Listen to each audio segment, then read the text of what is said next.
الحمد لله الذي كتب الآثار ونسخ الأعداد والقلوب عنده مفضية والسر عنده علانية. الحلال ما أحل والحرام ما أحل، الدين ما شرع والأمر ما قضى، الخلق خلق والعبد عبد وهو الله الرؤوف الرحيم. الحمد لله جل وعلا،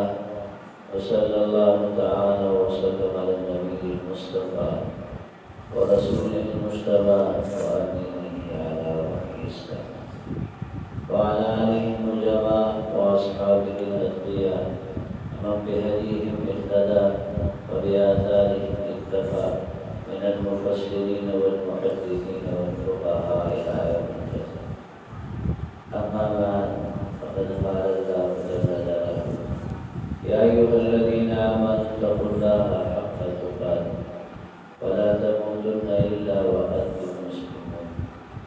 وقال النبي صلى الله تعالى عليه وسلم: كما تحيون تموتون كما تموتون تخرجون، أو كما قال عليه الصلاة والسلام. صدق الله مولانا العليم وصدق رسوله النبي الأمي الكريم، ونحن على ذلك لمن الشاهدين والشاكرين والحمد لله رب العالمين. ارے بھائیو، ذی الحج کا مہینہ رخصت ہو رہا ہے، اسلامی سال کا آخری مہینہ ہے۔ اسلامی سال کی آخری مہینے کے اندر اسلام کی سب سے بڑی عبادت حج بیت اللہ، اس کا تکملہ ہوتا ہے، تتمہ ہوتا ہے، اس کا وقوع اور نفاذ ہوتا ہے ذی الحج کے مہینے۔ اسلام کی تاریخ اور اسلام کا دین، کیونکہ دنیا کے اندر پابندی ہے، دنیا کے اندر روک ٹوک ہے، دنیا کے اندر حدود و قیود ہے، دنیا کے اندر لیمیٹیشنز ہیں۔ یہاں اللہ نے بندہ مومن کو پابند کیا۔ تو اسلام تو انقیاد ہے، لیکن انقیاد کا مطلب ہے قربانی، اپنی خواہشات کی قربانی ہے، اپنی من کی مرضیوں کی قربانی ہے، اپنی پسندیدگیوں کی قربانی ہے، اپنی چاہتوں کی قربانی ہے۔ من پسند چیزوں کو اللہ کے حکموں کی وجہ سے، حضرت محمد صلی اللہ علیہ وسلم کے طریقوں کی وجہ سے، آپ کی تعلیمات کی وجہ سے چھوڑنا ہے، تو یہ بھی ایک قربانی ہے۔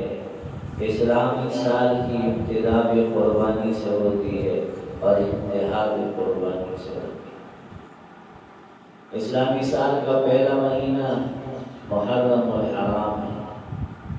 اور محرم الحرام شروع ہوتا ہے تو یکم محرم الحرام شہادت فاروق اعظم رضی اللہ عنہ، اور وہ امت مسلمہ کے لیے ہر درجہ رنج و علم اور ہر درجہ سوگ کا پیغام ہے کہ جب فاروق اعظم رضی اللہ تعالیٰ عنہ دنیا سے تشریف لے گئے،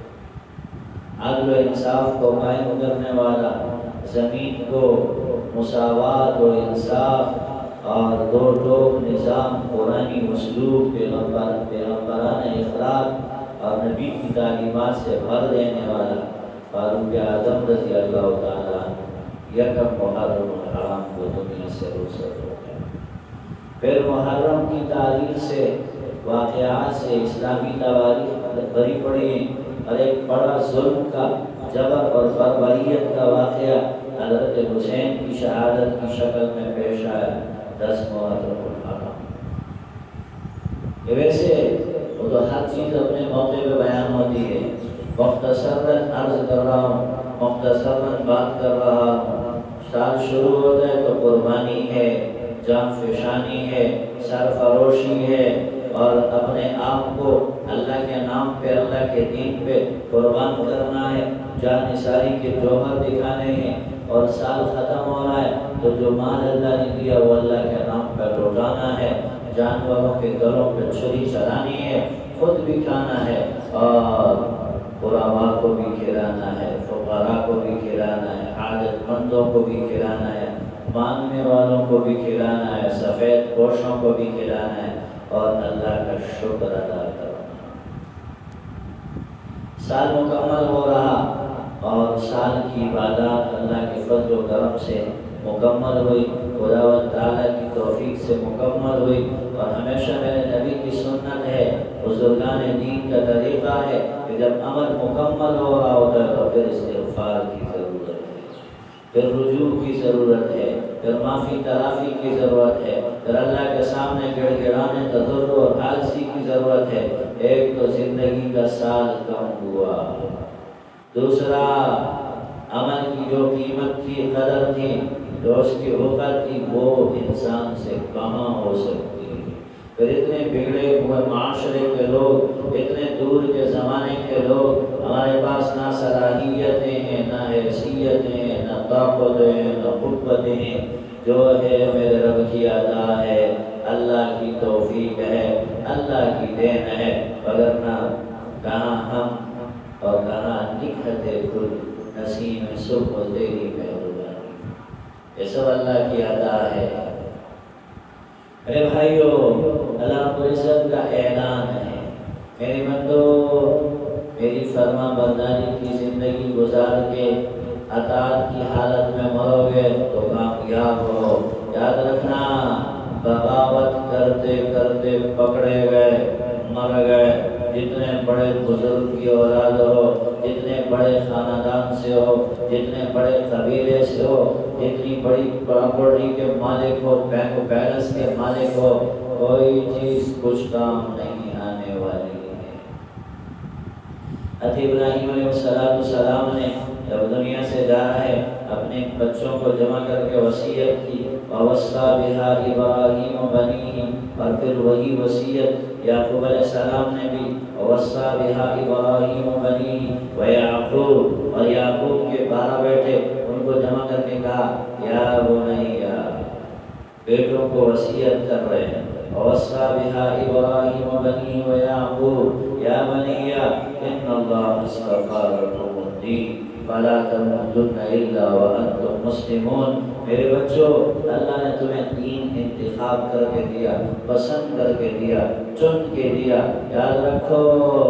وَلَا تَمُوتُنَّ إِلَّا وَأَنتُم مُّسْلِمُونَ، تمہیں اللہ کی اطاعت کی حالت میں موت آنی چاہیے۔ اور ہمیں اللہ نے خطاب کیا بلا واسطہ، پہلے تو پیغمبروں کی وصیتیں سنائی، پھر کہا یا ایھا الذین آمنوا اتقوا اللہ حق تقاتہ، اے ایمان والو اللہ سے ڈرتے رہو جیسے اس سے ڈرنے کا حق ہے۔ تو دنیا والوں سے ڈرتے ہو، قانون والوں سے ڈرتے ہو، پولیس والوں سے ڈرتے ہو، فوج سے ڈرتے ہو، انٹیلیجنس اداروں سے ڈرتے ہو، اپنے افسران بالا سے ڈرتے ہو، اور کوئی پیسے والوں سے، کوئی وکیلوں سے، کوئی سیاستدانوں سے، کوئی کس سے، کوئی بیوروکریسی سے، کوئی کس سے ڈرتا ہے، کوئی کس سے ڈرتا ہے۔ تو اللہ کہہ رہا ہے یہ سارے تو تمہاری طرح کے انسان ہیں۔ عدالت میں جاتے ہی موبائل فون بند باہر جمع کرا دیتے ہو، بچ گیا تو توہین عدالت۔ تو تمہارے جیسے انسان ہیں، وہ جج بھی تو پیشاب پاخانے والا، کھانا کھانے والا، اور 60-70 سال گزار کے مر جانے والا، تہے خواب چلا جانے والا، تمہارے جیسے انسان ہی تو ہے۔ یہ جتنے ادارے میں نے گنوائے، ان میں وہ فرشتے تھوڑے بیٹھے ہوئے، انسان ہی ہیں، تمہارے ہی جیسے ہیں۔ جو تمہاری اصل ہے، جو تمہاری حقیقت ہے، جو تمہارا انجام ہے، وہی سب ان کے ساتھ ہونے والا ہے۔ جاؤ جاؤ جا کے دیکھو بڑے بڑے مقبروں میں، وہ بڑے بڑے بادشاہ بہت بڑا والی کہتے ہیں، جاؤ جاؤ جا کے دیکھو راوی کے کنارے ایک ٹوٹا سا مکان ہے، دن کو بھی جہاں شب کا سا سما ہے، کہتے ہیں لوگ کہ یہ آرام گئے نور جہاں ہے۔ بڑے بڑے بادشاہوں کی قبریں دیکھو، سنسان پڑی ہیں، ویران پڑی ہیں۔ ججوں کو دیکھو، جرنیلوں کو دیکھو، صدروں کو، وزیروں کو، مشیروں کو دیکھو، سیاستدانوں کو دیکھو، بیوروکریٹس کو دیکھو، وکیلوں کو دیکھو، یہ بڑے بڑے کرسیوں پہ بیٹھنے والے جن کے دعوے ہوتے تھے مائی چیئر از اسٹرانگ، میری کرسی بڑی مضبوط ہے، میں ایسے ماروں گا کہ کسی کو پتہ بھی نہیں چلے گا، اور پیشاب پاخانے دنیا نے بستر پہ کھڑا ہوتے ہوئے دیکھے۔ میرے بھائیوں، میرے بھائیوں، میرے رب کا اعلان ہے حق اتقوا اللہ حق تقاتی، ان سب سے ڈرتے ہو جو تمہاری طرح کے انسان، جو عاجز، جو کمزور، جو حقیر، جو فقیر، جو گندے پانی سے پیدا ہونے والے، جو گندگی غلاظت سے نکل کے آنے والے، جن کا جسم گندگی غلاظت کا ڈھیر ہے، جنہوں نے مر کے گندگی بن جانا ہے، ان سے ڈرتے ہو، مجھ سے کیوں نہیں ڈرتے؟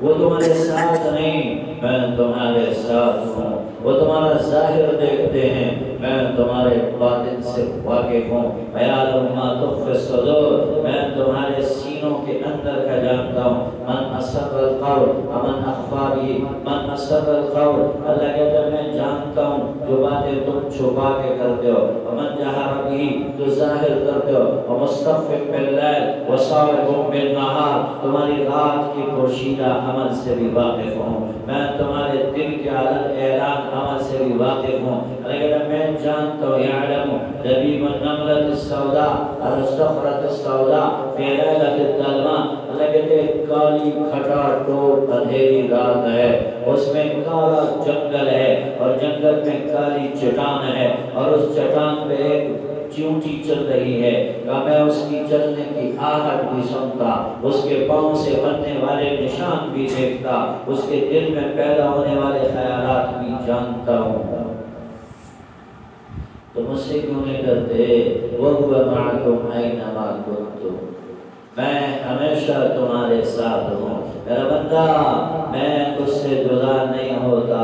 تو لوگوں کا حیا کرتا ہے، میرا حیا کیوں نہیں کرتا؟ کہ خلق و تخیال ساتھ کہ خلق بسی ہوئی خوری نہ گورے چودہ بسی رہی ماں، تو ہر جا موجود متا سارا،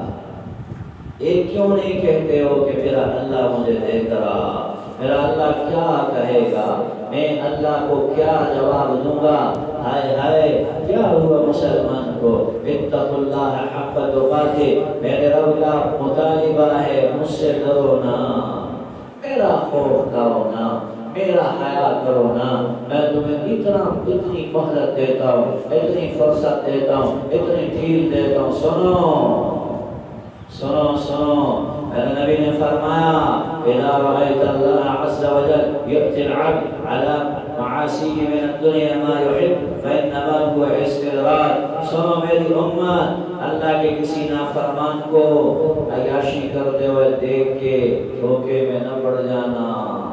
اللہ کے کسی باغی کو دیکھو لمبی گاڑی ہے اس کے پاس، اونچا مکان ہے اس کے پاس، پراپرٹی بہت زیادہ ہے، نوکر چاکر آگے پیچھے ہیں، لگژری اس کو حاصل ہے، یہ نہ سمجھنا کہ اس پہ خدا کا انعام ہے، نہیں نہیں، اللہ کہتا ہے فَإِنَّمَا هُوَ اسْتِدْرَاجٌ، کہ میں نے اس کو ٹھیک دیے فی طغیانہم یعمہون، وہ اپنی سرکشی میں اندھا ہوا پڑا ہے، وہ مانتا ہی نہیں کہ کوئی رب بھی ہے، وہ تسلیم ہی نہیں کرتا کہ کوئی اللہ بھی ہے، وہ آخرت بھی ہے، وہ حساب کتاب بھی ہے، وہ سزا و جزا کا نظام بھی قائم ہونے والا ہے، تو میرے نبی نے فرمایا یہ اللہ کی پکڑ میں ہے، کیسے پکڑ میں ہے؟ وہ تو مزے کر رہا، آپ نے فرمایا اس کو اللہ جب پکڑے گا نا، نہ جاؤ اس کے دہن پر پہ کہ پیٹ ٹھگ ہے، گرفت اس کی، ڈر اس کی دیرگیری سے کہ سخت ہے انتقام اس کا، کہ اللہ اس کو پھر توبہ کی مہلت نہیں دے گا، پھر اللہ اس کو توبہ کی فرصت نہیں دے گا، یہ جو قرآن کہہ رہا ہے نا وَلَا تَمُوتُنَّ إِلَّا وَأَنْتُمْ مُسْلِمُونَ، میرے بندو اسلام کے ساتھ آنا، ایمان کے ساتھ آنا، تو قرآن آیا نا، قرآن آیا نا، ایمان لے کے آنا، ایمان کے بغیر نہ آنا، فرما برداری کی موت مر کے آنا، تو صحابہ پریشان ہو گئے، اے اللہ کے نبی ہمیں تو پتہ ہی کوئی نہیں کہ موت کب آئے گی، کہاں آئے گی، کس حال میں آئے گی، یہ تو بڑے خطرے کی بات ہے، تو بڑے نقصان کی بات ہے۔ کہیں غفلت میں، کہیں بغیر توبہ کے، کہیں نافرمانی میں، کہیں بغاوت میں انسان تو عاجز ہے، انسان تو کمزور ہے، اندر میں نفس ہے۔ اور میرے نبی نے فرمایا الشیطان یجری فیکم کمجری الدم، اور پھر خون میں شیطان بھی دوڑ رہا، نفس بھی ہے، شہوانی اور حیوانی جذبات بھی اندر ہیں۔ یہ ساری چیزیں اتنے دشمن لگے ہوئے، آدمی پھسل بھی سکتا ہے، بہک بھی سکتا ہے، اور آدمی سے خطا بھی ہو سکتی ہے، اور کسی غلط حالت میں تو موت کا پتہ کوئی نہیں کہ پکڑا جائے۔ تو صحابہ پریشان ہوئے، نبی سے شکایت کی، آپ نے فرمایا سنو میرے اللہ کا قانون سنو، کما تحیون تموتون، میری امت جیسے زندگی گزارو گے نا اللہ تمہیں ویسا خاتمہ عطا فرمائے۔ تم زندگی میں قرآن کھول کے پڑھو، تم زندگی میں اللہ اللہ کی عادت بناؤ، صبح و شام اللہ کو یاد کیا کرو، صبح و شام قرآن کھولا کرو، صبح و شام اللہ اللہ کے رسول کی بات کیا کرو، صبح و شام ایک گھڑی متعین کرو ماں باپ کی خدمت کے لیے، لوگوں سے اخلاق سے پیش آؤ، اللہ کو مانتے رہو، اللہ کی باتیں کرتے رہو، اللہ کا تذکرہ کرتے رہو۔ تو میرے نبی نے کہا میرے رب کا قانون ہے کہ تمہیں خاتمہ ایمان والا ملے۔ ہاں کوئی اتنی مشکل بات نہیں ہے کہ تم پریشان ہو جاؤ کہ تمہارا خاتمہ ایمان پہ پتہ نہیں کیسے ہوگا، ہمیں تو اخیر وقت کا پتہ ہی کوئی نہیں، موت تو پوشیدہ ہے، میرے رب نے چھپا کے رکھی ہے، موت کا تو کسی کو کوئی اطلاع کوئی نہیں۔ میڈیکل سائنس بھی اندازہ بتاتی ہے، انسان کے سمپٹمز، نشانیاں اور علامات دیکھ کے ماہرین فن وہ اندازے سے بتا 2 دن رہے گا، 3 دن رہے گا، سال رہے گا، 6 مہینے رہے گا، وہ ایکوریسی نہیں ہے۔ اب اندازے سے کبھی ایسا ہوتا ہے وہ چل جاتا ہے، کبھی ایسا ہوتا ہے کہ اس سے پہلے ہٹے کٹے جوان گشنڈے اور دنیا سے چلے جاتے ہیں، رخصت ہو جاتے ہیں، کسی کو علم نہیں ہے۔ مدینہ کے امام دار الہجرہ امام مالک بن انس رحمۃ اللہ تعالی علیہ رحمۃ واسعہ، امام مالک کو مدینہ سے بڑی محبت تھی، نبی کے قرب و جوار سے بڑی محبت تھی، تو دعائیں کرتے تھے خدایا کسی طرح مجھے پتہ چل جائے کہ میری موت کب ہے، تو اس عرصے میں مدینے سے باہر نہ جاؤں، میں مدینے سے باہر نہیں مرنا چاہتا، کیونکہ میرے نبی نے فرمایا ہے جو مدینے میں دفن ہوگا نا اس پہ میری شفاعت واجب ہے۔ ایمان کے ساتھ مدینے میں مر کے دفن ہوگا نا نبی سب سے پہلے ان کی شفاعت فرمائیں گے۔ تو دل میں تمنا دعائیں کرتے، خواب میں دیکھا سرکار دو عالم صلی اللہ علیہ وسلم کو، تو نبی کریم صلی اللہ علیہ وسلم نے یوں اشارہ فرمایا، ہاتھ سے 5 اشارہ فرمایا، حیران ہو گئے کیا مطلب ہے اس بات کا؟ 5 سال مراد ہیں، 5 مہینے مراد ہیں، 5 ہفتے مراد ہیں، 5 دن مراد ہیں، پریشان ہو گئے، بات سمجھ میں نہیں آئی۔ شاگرد کو بھیجا، جاؤ امام محمد ابن سیرین جو اس امت میں صحابہ کے بعد تعبیر رؤیا، علم رؤیا کے فن میں سب سے ماہر مانے گئے، محمد ابن سیرین، تو ان سے جا کے کہو میرا خواب ہے، میرا نہ بتانا کہ امام مالک کا خواب ہے، اپنا بتانا کہ میرا خواب ہے۔ جیسے ہی جا کے شاگرد نے خواب بیان کیا، کس نے دیکھا؟ میں نے دیکھا کہ شکل دیکھیے تو یہ خواب دیکھ سکتا ہے، یہ خواب صرف امام مالک دیکھ سکتے اور کوئی نہیں دیکھ سکتا، یہ ان کا مقام ہے۔ انہوں نے جا کے امام مالک کی کہا یہ کہہ رہے، ایسے جاؤ بتا دو۔ انہوں نے آ کے جب بتایا تو امام نے فرمایا، نبی نے اشارہ کیا ہے سورہ لقمان کی آخری آیت کی طرف، جہاں 5 چیزیں ہیں، عندہ علم الساعة متى ينزل الأرحام وماذا تدري نفس ماذا تكسب غدا وما تدري نفس بأي أرض تموت۔ یہ 5 چیزیں ہیں، یہ 5 چیزیں ہیں، مفاتیح الغیب 5 بخاری کی لسانی میں ہے۔ نبی نے فرمایا غیب کی 5 چابیاں ہیں، اصل بنیادی یہ 5 چیزیں ہیں۔ یہ کیا ہیں؟ علم غیب یہ 5 چیزیں ہیں، کسی کو نہیں پتا قیامت کب آئے گی، کسی کو نہیں پتا حاملہ کے پیٹ میں کیا ہے، کسی کو نہیں پتا کون کب کہاں کیا کرے گا، کس زمین میں مرے گا، کب بارش برسے گی، یہ کوئی نہیں جانتا، یہ صرف اللہ جانتا ہے۔ یہ 5 ہے بنیادی علم غیب، یہ اس کی طرف اشارہ ہے کہ آپ کی موت کا علم پیغمبر کو بھی نہیں ہے، نبی بھی کسی کو نہیں بتا سکتا، یہ اللہ ہی کا علم ہے، یہ اللہ ہی کا علم ہے۔ لیکن اتنی سی بات ہمارے پیغمبر نے ہمیں سمجھا دی، کیا فرمایا؟ کما تحیون تموتون، میری امت جیسے زندگی گزارو گے نا ویسا خاتمہ عطا فرمائے گا۔ یہ قانون ہے، یہ قانون ہے۔ کبھی کبھی ایسا ہوتا ہے ایسا ہوتا ہے کہ کسی کو اللہ ساری زندگی کفر میں، نفاق میں، شرک میں گزار کے آخری عمر میں اللہ ہدایت کی توفیق عطا فرماتے، ایمان عطا فرماتے۔ ادب المفرد میں ہے آن حضرت صلی اللہ علیہ وسلم کے پاس ایک یہودی لڑکا آیا، آپ کی خدمت کیا کرتے، بیمار ہو گیا، بہت سخت بیمار ہوا۔ اللہ کے نبی صلی اللہ علیہ وسلم اس کی عیادت کے لیے تشریف لے گئے۔ پاک پیغمبر اس کے سرانے گئے، اس کے قریب جا کے آپ نے فرمایا کلمہ پڑھ لو، اسلام قبول کر لو۔ لڑکے نے ابا کی طرف دیکھا مشاورتی نگاہوں سے کہ میرے ابا کیا کہتے ہیں، تو اس کے بعد نے کہا اطیع ابا القاسم، اطیع ابا القاسم، یہ جو کہہ رہے ہیں نا پاک پیغمبر، ان کی بات مان لو۔ لڑکے نے کلمہ پڑھا ہے، پاک پیغمبر دروازے سے باہر یہ فرماتے ہوئے نکلے کہ ایک شخص جہنم کی آگ سے بچ گیا، پیچھے سے پتہ چلا کہ وہ لڑکا دنیا سے جا چکا ہے۔ یہ کبھی کبھی ہوتا ہے، یہ کبھی کبھی ہوتا ہے۔ شاہ اسحاق صاحب رحمۃ اللہ علیہ فرماتے کہ ہمارے نانا حضرت مولانا شاہ عبدالعزیز صاحب رحمۃ اللہ علیہ کے دوست تھے ہندو، اور وہ ہندو پنڈت تھے، عام ہندو نہیں،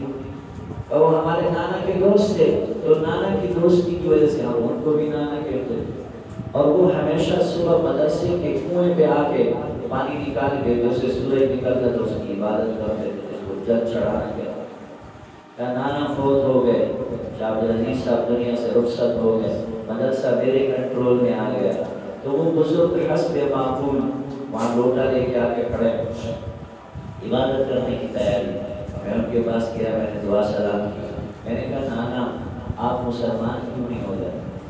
انہوں نے کہا بیٹا ساری زندگی آپ کے نانا کے ساتھ گزری ہے، انہوں نے کبھی نہیں کہا اور مجھے بھی خیال نہیں آیا کہ میں کلمہ پڑھ کے مسلمان ہو جاؤں۔ میں سوچتا ہوں یہ سورج جس کی ہم عبادت کر رہے ہیں یہ ہم سے زیادہ مجبور ہے، یہ ہم سے زیادہ محتاج ہے، یہ ہم تو اپنی مرضی سے آتے جاتے ہیں، یہ تو پابند ہے، ایک ٹریک پہ چل رہا، نہ اپنی مرضی سے پہلے آ سکتا نہ پہلے جا سکتا، تو ہم اس کی عبادت کیوں کریں؟ تو کہتے ہیں مجھے کہنے لگے کہ اور کوئی مسئلہ نہیں، میرے بچے ہیں، زمین جائیداد ہے، آخری عمر ہے، بڑھاپا ہے۔ تو میں نے کہا جی جیسے میرے نانا شاہ عبدالعزیز تھے ویسے آپ میرے نانا، زمین جائیداد آپ بچوں کو حوالے کر دیں، بس آپ یہیں میرے پاس آ جائیں۔ اور نے کلمہ پڑھ لیا، زمین جائیداد بچوں کو دے دی اور خود تشریف لائے میرے پاس مدرسے۔ پر 2 مہینے بھی نہیں گزارے، اس کے بعد 2 مہینے بھی نہیں گزارے وہ ایمان کے ساتھ دنیا سے رخصت ہو کے چلے گئے۔ یہ قاعدہ کلیہ نہیں ہے، یہ چند واقعات ہیں، لیکن قانون یہ ہے کہ جو شخص ساری زندگی دین پہ قائم رہا، جس شخص کا عمل سنت کے مطابق رہا، اللہ اس کو ایمان والا خاتمہ نصیب فرمائیں گے۔ مسلمان کا کام ہے کوشش کرتے رہے کہ پورا سال جو گزرا، کبھی اللہ نے ایک حکم دیا، کبھی دوسرا حکم، کبھی تیسرا حکم، شب و روز میں 5 نمازیں ہیں، رمضان آیا تو روزے رکھے، سال پورا ہوا تو زکوٰۃ ادا کی، اور پھر حج کا موقع آیا جس پہ سہولت کی اس نے حج کیا، اور نہیں تو جن پہ قربانی واجب کی انہوں نے قربانی کی سنت ادا کی، انہوں نے قربانی کا حکم پورا کیا، اللہ کے نام پہ جانور قربان کیے، کھایا اور کھلایا، اللہ کا دسترخوان بچھا ہوئے، یوم اکلکم وشربکم، اللہ نے منع کیا روزہ نہیں رکھنا، کھاؤ پیو کھلاؤ پلاؤ لوگوں کو، دسترخوان وسیع کرو۔ تو آج اللہ کی مہمانی کا تیسرا دن، اللہ کے دسترخوان کے بچھنے کا تیسرا دن ہے۔ آخری دن ہے پیمانی کا۔ میرے بھائیو یہ سب اس لیے تھا کہ اللہ ہمیں بار بار موقع فراہم کر رہے کہ تم ایمان و اسلام کا کام کر لو، تم اس کے مطابق اپنی توفیق کے مطابق چل لو، اپنی کوشش کے مطابق عمل کر لو، اللہ انجام بخیر عطا فرمائے۔ تو خدا کا اعلان ہے سختی کے ساتھ وَلَا تَمُوتُنَّ إِلَّا وَأَنْتُمْ مُسْلِمُونَ، تمہیں موت ایمان کی حالت میں آنی چاہیے، اسلام کی حالت میں آنی چاہیے۔ اس کے لیے یہ ٹریک دیا، یہ راستہ دیا کہ تم پورا سال زندگی کا ہر سال، ہر دن، ہر ہفتہ، ہر مہینہ اپنی کوشش میں لگے رہو کہ نبی کی سنت کے مطابق زندگی ہو، کم سے کم عبادات اور معاملات اضافی نہیں، فرائض واجبی ضروری وہ سنت کے مطابق اور حق کے مطابق ادا کرنے کی کوشش کرتے رہو۔ اللہ جاب کا خیر فرمائے، اللہ آسانی فرمائیں گے، اللہ سہولت فرمائیں گے۔ یہ جو قرآن میں اللہ نے پہلی قوموں کے تذکرے کیے نا، اس کا مقصد یہی ہے، بتانا یہی ہے قرآن سچی پاک کلام ہے، کہانیوں کی کتاب نہیں، قصوں کی کتاب نہیں، یہ احکام کی کتاب ہے۔ ہر ایک چیز کے اندر ہزاروں حکم پنہا ہے، ہزاروں حکمتیں پنہا ہے۔ ہماری تو عقل ناقص ہے، فہم ناقص ہے کہ ہم سمجھ نہیں سکتے، ہم پہنچ نہیں سکتے۔ میں نے آپ سلوک میں دیکھا ہے جہاں ہم نے پڑھا ہے افطار کے ساتھ لائبریری میں 1500 والیومز کے مبین قرآن شریف کی تفاسیر مخطوطات ہیں، خلق کی بلاسون سے لکھی ہوتا مخطوطہ ہوئی، جو کتابیں ہاتھوں سے لکھی جاتی تھی قدیم زمانے میں، پرنٹ اور پریس کے زمانے سے پہلے اس کو مخطوطہ کہتے ہیں۔ ہاتھوں سے لکھی ہوئی کتابیں 1500 جلدوں پہ مہی لوگوں نے قرآن کی تفسیر لکھی ہے اور لکھ کے کہا ہمارا علم جہاں ختم ہو گیا، قرآن سے علوم کے خزانے تو نکل گئے۔